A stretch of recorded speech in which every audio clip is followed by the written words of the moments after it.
بسم اللہ الرحمن الرحیم۔ السلام علیکم، ویلکم ٹو ماہم کہانی۔ پلیز ناول کو لائک کر دیجیے، اگر آپ نیو ہیں تو سبسکرائب ضرور کر دیجیے اور اچھے اچھے کمنٹس بھی کر دیا کیجیے۔ چلتے ہیں ناول کی طرف۔ کبیر نے کوئی جواب نہ دیا جب نرمین اس کے ہاتھ پر ہاتھ رکھ گئی، لیکن اس کے باوجود کبیر نے کوئی حرکت نہ کی۔ وہ سمجھ گئی تھی کہ وہ جاگ رہا ہے لیکن اسے مخاطب نہیں کر رہا۔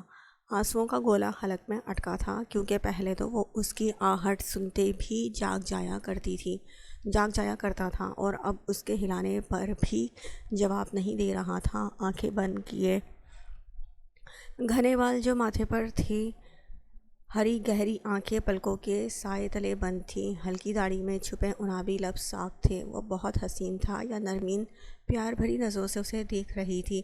جب صبح کا منظر یاد کرتے اس کی آنکھ سے آنسو ٹوٹتا بالوں میں جذب ہو گیا، اور پھر یوں ہی اسے دیکھتے دیکھتے آنکھیں بند کر گئی۔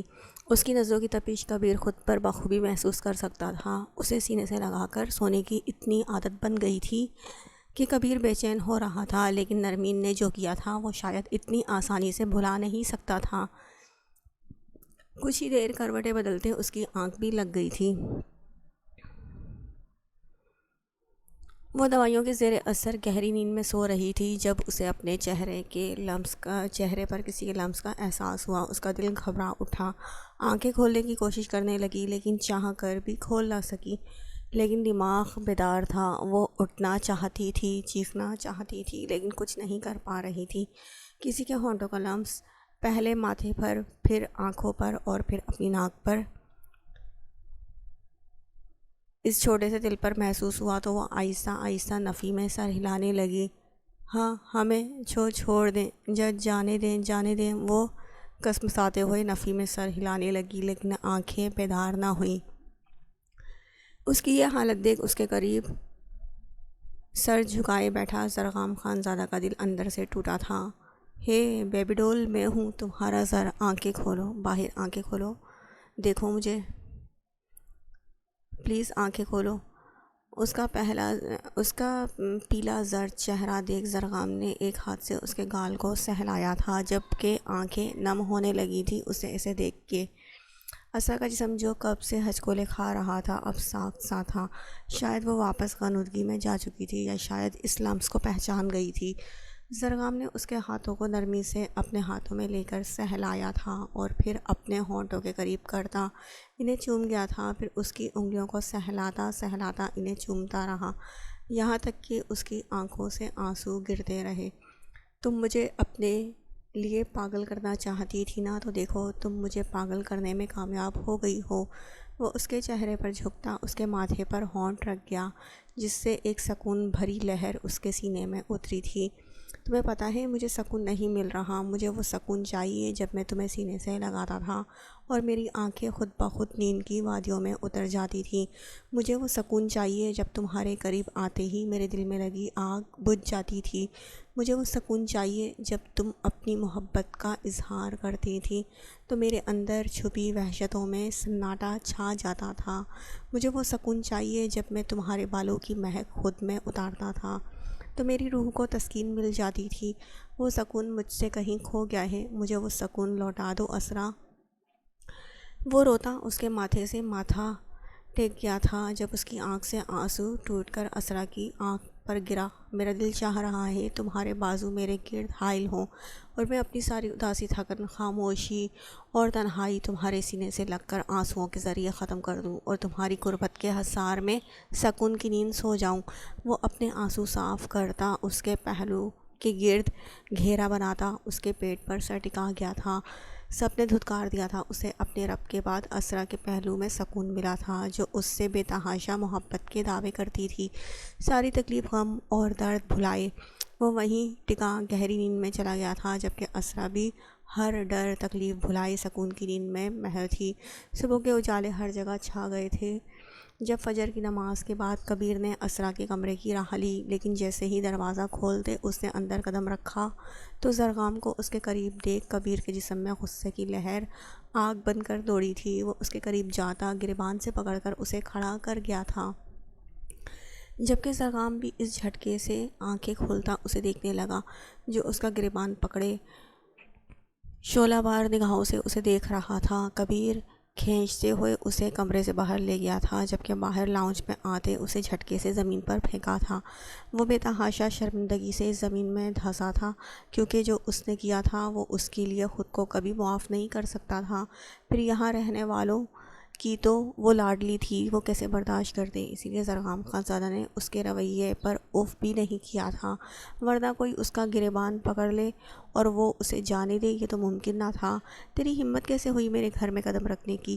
کبیر کی غراہٹ سنتے سب ایک لمحے میں جاگے تھے اور باہر آئے تھے۔ جو زرغام کے سر پر کھڑا اسے خون خوار نگاہوں سے گھور رہا تھا، جبکہ فردان نے زرغام کو دیکھا تو اپنے غصے پر قابو کھوتا وہ اس کے قریب آتا ایک مکہ اس کے منہ پر مار گیا تھا، اور پھر کئی بار مارا۔ جو شاید اس سب کے لیے تیار تھا، یا پھر وہ چاہتا تھا کہ اسے تکلیف دی جائے، اسے سزا ملے۔ اس نے جو کیا ہے۔ برہان خانزادہ اور شاہانہ بیگم، رحمہ، نرمین اور گھر کے باقی سب افراد بھی کمرے سے باہر آ چکے تھے، جبکہ زرغام کو اس طرح گھر میں موجود دیکھ داد جان سمیت گھر کے باقی سبھی مردوں کا خون کھول گیا تھا۔ آپ کی ہمت کیسے ہوئی ہمارے گھر میں قدم رکھنے کی زرغام خانزادہ؟ ہماری بیٹی کے ساتھ اتنا غلط کرنے کے باوجود آپ کا دل نہیں بھرا تھا جو آپ یہاں بھی آ گئے؟ داد جان کی سرد آواز گونجی تھی کہ زرغام نظریں اٹھانے کے قابل نہ رہا تھا۔ کبیر انہیں کہیں یہاں سے چلے جائیں ورنہ ہم کچھ بہت غلط کر بیٹھیں گے۔ برہان خانزادہ مٹھیاں بھینچتے ہوئے بولے تھے۔ کبیر جو خود زرغام کو ایسے دیکھ رہا تھا جیسے اس کا قتل کر دے گا۔ کبیر نے آگے بڑھتے اس کا گریبان پکڑ کر اسے کھڑا کیا تھا، جس کا ہونٹ پھٹ چکا تھا فردان کی مار سے۔ تو انسان نہیں ہے، تو جانور ہے، ایک گھٹیا مرد جو اپنی ہی بیوی کو بھوکے کتوں کے آگے ڈال گیا۔ یہ بولتے کبیر نے پھر اس کے مکہ مارا تھا کہ وہ زمین پر گرا تھا، لیکن پلٹ کر کوئی وار نہ کیا، جبکہ رحمہ اور نرمین اس کی یہ حالت دیکھ آنسوؤں سے رونے لگی تھی۔ تو میری بہن کے لائق کبھی نہیں تھا، ذلیل انسان تو کبھی نہیں تھا۔ کبیر زرغام کو لاتوں سے مارتا کہتے کہتے رکا تھا اور داد جان اور اپنے باپ کی طرف اشارہ کیا تھا۔ آپ سب کی وجہ سے اس کی شادی میری بہن سے ہوئی ہے، جس کے ذمہ دار آپ سب ہیں۔ اس انسان کی فطرت سے میں بچپن سے ہی واقف تھا۔ میں کتنا بڑا بیوقوف تھا جو آپ سب کے کہنے پر اس کی شادی اپنی معصوم بہن سے کر دی۔ وہ قراتے ہوئے کہہ رہا تھا، جس کے آخری الفاظ کہتے کہتے اس کی خود کی آواز بھی نم ہو گئی تھی۔ لیکن اب نہیں، میری بہن تیرے ساتھ ہرگز نہیں رہے گی۔ اب میں تجھے زندہ رہنے ہی نہیں دوں گا کہ وہ تیرے نکاح میں رہے۔ زرغام کا گریبان پکڑتے اپنے سامنے پڑی ٹیبل پر اسے پھینک گیا تھا، جس کے شیشے زرغام کے ہاتھ میں گھسے تھے اور ماتھا ٹیبل کے کونے میں لگنے سے پھٹا تھا، لیکن اس نے ابھی بھی اف نہ کیا۔ خاموشی سے نظریں نیچے کیے، وہ واقعی کوئی مجرم لگ رہا تھا، ایک شرمندگی سے اٹا مجرم۔ کسی نے اس کے لیے آواز نہیں اٹھائی تھی، جبکہ نرمین پلٹ چکی تھی، اس سے یہ سب نہیں دیکھا گیا تھا۔ وہ نیچے اترتے اسرا کے کمرے میں چلی گئی تھی کہ ان آوازوں سے وہ اٹھ نہ جائے۔ داد جان نے کبیر کو روکا تھا جو پاگل سا ہوتے اسے مارے جا رہا تھا کہ زرغام کا چہرہ خونم خون ہو چکا تھا۔ فردان اس کو گریبان سے گھسیٹتا ہوا گھر کے باہر پھینک گیا تھا، جہاں ساری رات سے تیز بارش ہو رہی تھی۔ میری بہن کی شکل بھی دیکھنے نہیں دوں گا میں تجھے، تو ساری زندگی ایسے ہی رلتا پھرے گا، لیکن وہ تجھے اب کبھی میسر نہیں آئے گی زرغام خانزادہ۔ فردان دروازہ بند کرنے لگا تھا جب زرغام اٹھ کھڑا ہوا۔ نہیں نہیں، دیکھو، تم میرے ساتھ جیسا سلوک کرنا چاہتے ہو نا کر لو، لیکن اس کو مجھ سے دور نہیں کرو۔ ساری زندگی میرے پاس کو کچھ نہیں رہا، اگر وہ بھی چلی گئی تو میں مر جاؤں گا۔ اس کے الفاظ سنتے فردان اور اس کے پیچھے کھڑا کبیر دونوں ہی آپے سے باہر ہوئے تھے۔ جیسا سلوک تو نے کیا ہے نا، وہ اب تیری شکل کبھی نہیں دیکھے گی، اس کے لیے تو مر چکا ہے، تو پھر جا اور مر جا۔ کبیر غرایا تھا کہ زرغام اس کے پیروں میں گرا۔ مجھے پتہ ہے وہ جاگ جائے گی، وہ میرا انتظار کر رہی ہوگی، مجھ سے محبت کرتی ہے، وہ مجھے چھوڑ کر نہیں جا سکتی، میری آواز سنے گی تو جاگ جائے گی، ایک موقع دے دو مجھے پلیز۔ وہ پیروں میں گڑ گڑا رہا تھا۔ زرغام خانزادہ، جس کی انا سب سے اونچی تھی، وہ آج کبیر خانزادہ کے پیروں میں گڑ گڑا رہا تھا کہ صرف ایک پل کو کبیر بھی حیران رہ گیا تھا۔ یہ کیا کر رہے ہیں آپ لوگ؟ پیچھے سے آتی اسرا کی آواز سنتے کبیر اور فردان کے ہاتھ تھمے تھے۔ وہ پلٹے تو سامنے کالے رنگ کے جوڑے میں اسرا پیلی زرد رنگت اور ماتھے پر بندی پٹی سے وہ حیران تاثرات لیے کھڑی تھی۔ جب نرمین اس کے کمرے میں گئی تھی تو اسرا اتنی تیز آوازوں کو سنتے آنکھیں کھول کر پریشانی سے سب سمجھنے کی کوشش کرنے لگی۔ نرمین نے دروازہ بند کرتے اسرا کو سنبھالنا چاہا، لیکن باہر کی چیخو پکار سنتے وہ اٹھ کھڑی ہوئی۔ نرمین کے روکنے سے بھی وہ نہیں رکی تھی اور باہر آ گئی، اور باہر یہ سب دیکھ اس کی آنکھیں کھلی کی کھلی رہ گئی تھی۔ جب کبیر اور فردان پلٹے اور حیرت سے اسے دیکھنے لگے، جبکہ اس کی نظریں سامنے خون میں لت پت کبیر کے پیروں میں بیٹھے زرغام پر پڑی تو وہ بھاگتی ہوئی اس کے پاس آئی۔ سب حیران کن نظروں سے اسے دیکھ رہے تھے، جبکہ زرغام کی حالت بھی کچھ الگ نہ تھی۔ اس کے سر سے بہتا خون، ہاتھوں سے بہتا خون، پھٹا ہونٹ، اتنا خون دیکھ اسرا کی حالت خراب ہوئی تھی۔ وہ زمین پر بیٹھے زرغام کا چہرہ اپنے ہاتھوں میں تھامتی اس کے زخموں کو دیکھنے لگی، اور دیکھتے ہی دیکھتے اس کی آنکھوں میں آنسو بھر آئے۔ کیسے کر سکتے ہیں آپ لوگ یہ سب؟ زر آپ اٹھیں۔ اسرا اس کو سنبھالتی اس کے قدموں میں کھڑا کرنے لگی تو کبیر نے اسرا کو سنبھالا جو خود لڑکھڑا رہی تھی۔ گڑیا، آپ کی طبیعت ٹھیک نہیں ہے، آپ آرام کریں، اسے میں دیکھ لوں گا۔ کبیر کی آواز پر پلٹتے اسرا نے شکوہ کناں نگاہوں سے اپنے بھائی کو دیکھا تھا۔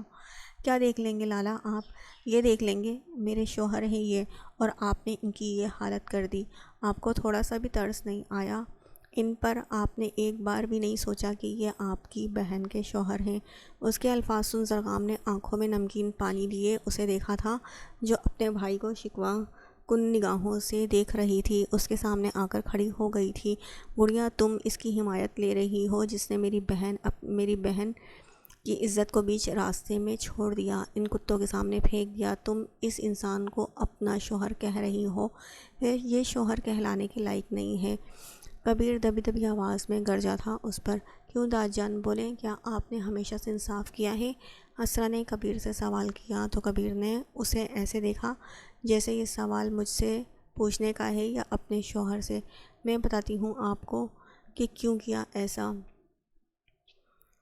آپ کی وجہ سے۔ وہ کبیر کے سینے پر انگلی رکھتی چیخی تھی اور پھر سب کی طرف اشارہ کر گئی۔ آپ سب کی وجہ سے کبیر اور باقی سب ساکت اسے دیکھ رہے تھے۔ پنچایتوں میں انصاف کرتے کرتے آپ اتنے مگن ہو گئے کہ اپنے بچوں میں انصاف نہ کر سکے۔ وہ داد جان کی طرف منہ کرتے دھیمی آواز میں بولی تو وہ حیران نظروں سے اسے دیکھنے لگے۔ آپ سب کی وجہ سے یہ سب ہوا ہے۔ کیا زرغام آپ کے کچھ نہیں لگتے تھے جو آپ نے ایسا سلوک کیا؟ ہمیشہ انہیں ایسے نظر انداز کیا جیسے صرف کبیر لالا ہی اس گھر میں ایک بیٹے ہیں اور دوسرا کوئی نہیں۔ بچپن سے ہر چیز میں ناانصافی کی ہے داد جان آپ نے۔ آپ کو تو یاد بھی نہیں ہوگا آپ کب ناانصافی کر جاتے ہوں گے۔ چھوٹی چھوٹی باتوں میں اسی نظر اندازی میں گزری ہے زرغام کی زندگی، اسی غرور کو برداشت کرتے گزری ہے زرغام کی زندگی۔ آخری جملہ وہ پھر کبیر کی آنکھوں میں دیکھ کر بولی تھی جو ساکت و جام کھڑا تھا۔ ہمیشہ یہ اکڑ لالا، ہمیشہ یہ تو سوچ لیتے اب آپ کی بہن کا شوہر ہے یہ، اب تو اس سے رشتہ ٹھیک کر لوں۔ وہ نم آنکھوں سے بولی تو کبیر پلکیں جھپکاتے اسے دیکھنے لگا۔ داد جان کی طرف پلٹتے وہ ان کے قریب گئی۔ نہیں داد جان، ایک اولاد کی محبت میں اتنے بھی نہیں ڈوبتے کہ باقیوں کو بھول جائیں۔ کچھ بچے تو نظر انداز کر دیتے ہیں لیکن جو اکیلے ہوتے ہیں وہ نہیں کر پاتے داد جان، وہ حساس ہو جاتے ہیں بڑوں کے رویوں سے، اور اسی کو برداشت کرتے کرتے وہ ایسے ہو جاتے ہیں جیسے آج زر ہو گئے ہیں۔ جب ایک پیڑ کو پانی دینا آپ بھول گئے تھے تو اس کی جڑیں کمزور ہونے پر قصور اس کا کیوں ہے؟ آپ سب نے مل کر ایسا زرغام کو بنایا ہے تو آپ ایسے کیوں دھتکار رہے ہیں انہیں؟ آپ سب ان کے قصوروار ہیں اور الٹا انہی کا یہ حال کر دیا آپ نے۔ خود سوچیں داد جان کہ آپ نے کب اور کہاں ان کے ساتھ ناانصافی کی ہے۔ مجھ سے بہتر آپ جانتے ہیں میری حالت کے ذمہ دار اگر زر ہیں تو ان کا ذمہ دار کون ہوا؟ نہیں داد جان، آپ سب قصوروار ہیں، ایک انسان کو ویسا بنانے میں آپ سب قصوروار ہیں۔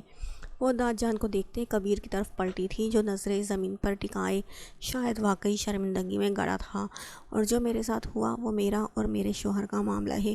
میں انہیں معاف کروں یا نہ کروں یہ ہم دونوں کا ذاتی مسئلہ ہے، اس کے بیچ کوئی کچھ نہیں بولے گا۔ کبیر کی طرف دیکھتے اسرا نے جراتے لفظوں میں کہا تھا اور پلٹ کر زرغام کو دیکھا تھا جو سکتے کی حالت میں کھڑا اسے دیکھ رہا تھا، جو آج اس حال میں بھی اتنے مشکل حالاتوں سے گزرنے کے بعد بھی اس کے لیے کھڑی تھی، جب آج کوئی اس کے ساتھ نہیں تھا لیکن وہ آج بھی اس کے ساتھ کھڑی تھی۔ زرغام کی آنکھ سے آنسو نکلتا اس کی داڑھی میں جذب ہوا تھا، اس کی محبت تو آسمانوں کو چھوتی تھی اور زرغام خانزادہ اس کے سامنے کسی چونٹی کے برابر بھی نہ تھا۔ اس کو تھامتی اسرا اپنے ساتھ لیے اندر لائی تھی اور صوفے پر بٹھایا تھا۔ جب سب حیران نظروں سے اسے دیکھنے لگے، اسرا جو کچھ بھی ہوا ہم سمجھتے ہیں، لیکن یہ انسان اس محبت اور اس فکر کے لائق نہیں ہے جو آپ اسے دے رہی ہیں۔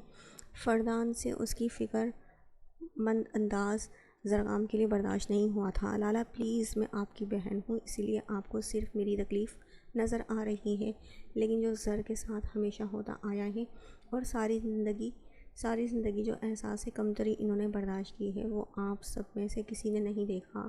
اسی لیے پلیز اب میرے شوہر کے بارے میں اس طرح اگر کسی نے بات کی یا اس پر ہاتھ اٹھایا تو پھر آپ سمجھ لیجیے گا کہ آپ کی بہن اس حادثے میں مر گئی۔ اس کے اتنے سخت الفاظ سنتے سب دہل گئے تھے، یہاں تک کہ زرغام کا دل ایسا لگا تھا جیسے کسی نے مٹھی میں دبوچ لیا ہو۔ وہ ساکھ نظروں سے اس لڑکی کو دیکھ رہا تھا جو اس کے سامنے چٹان بن کر کھڑی ہو گئی تھی، اس کے لیے اپنے گھر والوں تک سے لڑ گئی تھی۔ آج وہ اسے لمحے لمحے میں حیران کر رہی تھی کہ زرغام خانزادہ اس کے عشق کی گہرائیوں میں خود کو ڈھیلا چھوڑ گیا تھا۔ رحمہ آپو پلیز فرسٹ ایڈ باکس لائیں۔ وہ اپنے آنسو روکتی رحمہ سے بولی تو وہ بھاگتی ہوئی اپنے کمرے سے لے آئی اور اسرا زرغام کو لیے اپنے کمرے میں چلی گئی تھی۔ پیچھے کھڑے باقی سب سکتے کی حالت میں تھے، خاص طور پر داد جان اور کبیر خانزادہ۔ وہ واقعی مغرور تھا، ہر چیز اتنی آسانی سے بہترین جو حاصل ہو جاتی تھی اسے واقعی غرور ہو گیا تھا، لیکن اس کی اس مغروریت نے زرغام خانزادہ کی شخصیت کو بہت اثر انداز کیا تھا۔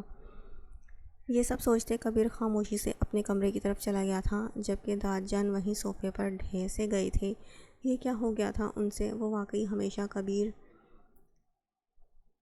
کی بہت فکر کرتے آئے تھے، کبیر کے علاوہ کوئی دوسرا لفظ ان کی زبان پر آتا ہی نہیں تھا۔ انہوں نے تو یہ تک نہ سوچا تھا کہ زرغام جو ہمیشہ سے پنچایتوں میں ان کا سیدھا ہاتھ بنا رہتا تھا، اسے سردار کی کرسی تھما دے تو وہ اس کے لیے بھی اتنے سالوں تک کبیر کا انتظار کرتے رہے جو ان سب سے دور بھاگتا تھا۔ بچپن کے مناظر ان کی آنکھوں کے سامنے گھومنے لگے، جب وہ اور فردان کوئی غلطی کر جاتے تھے تو وہ تھپڑ ان کو تو پڑ جاتے تھے، لیکن کبیر کو ہمیشہ پیار سے سمجھایا جاتا تھا۔ وہ وقت یاد آیا جب اسے اور کبیر کو ایک ہی چیز پسند آتی تھی اور وہ کبیر کے ہاتھ میں تھما دیتے تھے کہ وہ بڑا ہے۔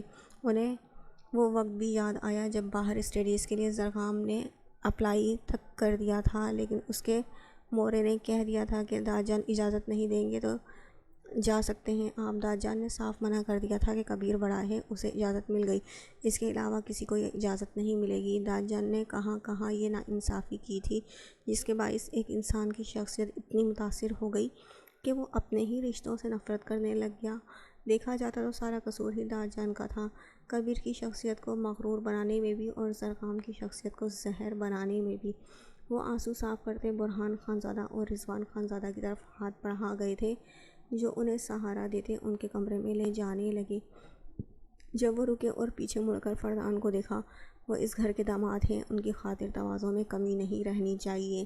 فردان کو کہتے وہ اپنے کمرے میں چلے گئے۔ کبیر اپنے کمرے میں آتے اسٹڈی روم کا دروازہ کھولتا اندر جاتے اسے لاک کر گیا تھا۔ نرمین اس کے پیچھے آئی تھی لیکن دروازہ لاک دیکھ وہ وہیں رک گئی تھی۔ وہ کبیر کو سمجھانا چاہتی تھی کہ اسرا ٹھیک کہہ رہی ہے، وہ واقعی اس قدر مغرور ہو گیا تھا کہ اس سب سے ایک انسان کی شخصیت پر اثر انداز ہوئی ہے، اس کی مغروریت ایک شخص کی شخصیت پر اثر انداز ہوئی ہے، جبکہ اس کے برعکس کبیر کمرے میں بیٹھا واقعی اپنی زندگی کے بارے میں سوچ رہا تھا۔ شادی سے پہلے تک تو سب بلا وجہ تھا، لیکن شادی کے بعد اس کے دل میں یہ بات اٹکی تھی کہ اس نے نرمین پر نظر رکھی تھی اور یہی بات تھی کہ کبیر اس سے اپنا رشتہ ٹھیک کرنے کے بارے میں سوچ بھی نہیں سکا تھا، اور وہ شخص ان سب محرومیوں میں نفرت کی آگ میں دل میں پیدا کر گیا تھا، لیکن آج کبیر نے اس کی آنکھوں میں اپنی بہن کے لیے جو محبت دکھی تھی وہ چاہ کر بھی اسے نظر انداز نہیں کر سکا تھا، ورنہ زرغام خانزادہ مغروریت میں اپنی مثال آپ تھا، لیکن وہ اس کے سامنے جھک گیا تھا، اپنی نفرت کے سامنے، کبیر خانزادہ کے سامنے۔ اور یہ بات ہر بات سے اوپر تھی کبیر کے لیے۔ وہ وہیں صوفے سے سر ٹکائے آنکھیں بند کر گیا۔ زرغام خانزادہ کی کہانی میں وہ واقعی غلط تھا۔ اسے بستر پر بٹھاتے اسر نے دروازہ بند کیا تھا، پلٹ کر وہ سائڈ ٹیبل پر رکھے فرسٹ ایڈ باکس کو اٹھاتے اس میں سے روئی نکالتے وہ اس کے پاس بیٹھی تھی، جبکہ اس سب میں زرغام کی نظریں اسرا سے ایک سیکنڈ کے لیے بھی نہیں ہٹی تھیں۔ وہ اس کے پاس بیٹھی تو وہ اس کے ایک نقوش کو قریب سے دیکھنے لگا۔ اس کی آنکھ سے آنسو ٹوٹ کر نکلا تھا۔ اسرا نے اس کے ماتھے کے زخم کو، ناک سے بہتے زخم کو اور پھٹے ہوئے ہونٹ کو، یہاں تک کہ ایک نقوش کو بہت غور سے دیکھا، لیکن اس کی آنکھوں میں نہ دیکھا جس کے لیے زرغام تڑپ رہا تھا۔ ماتھے کے زخم کو دیکھ اسرا نے اس پر روئی رکھی تھی تو ایک لمحے کے لیے زرغام تکلیف سے اپنی آنکھیں میچ گیا تھا۔